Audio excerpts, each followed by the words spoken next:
Hey guys, Candida here, and I was sent the LINKChef hand mixer in exchange for my honest review, and I can't wait to show you guys all about it. So when we get everything out of the box, we have our handy dandy storage case. This is going to be perfect for keeping it out and keeping everything organized. We of course have our hand mixer, and we've got our beaters. What I like about this one is it comes with two. I've got my dough hooks and then I've got my beaters. The storage case has a spot for the beaters.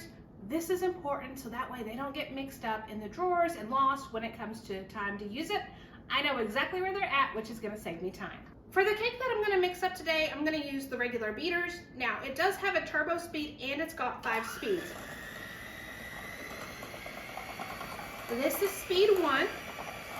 It's just giving it a nice good mixture.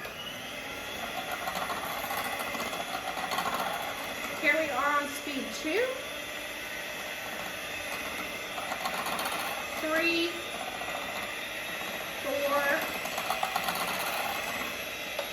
and 5.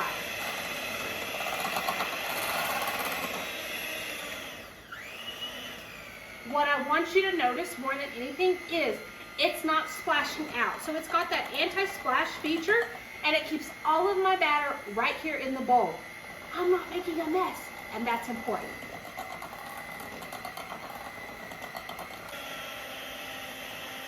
If I want to use the turbo mode, all I've got to do is push the button and it automatically goes. So I can do turbo, let it go when I don't need it. It does have the eject button to make it easy to pop these right on out. It did a great job mixing up the cake mix, and so all I've got to do now is put my batter in the pan.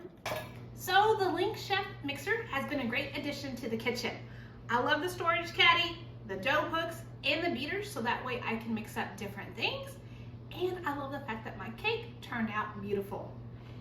It's easy to store in its own caddy. I can leave it out on the counter, or I can stick it up in the cabinet. Either way works. Overall, it's been a great addition, and I hope you found the review helpful.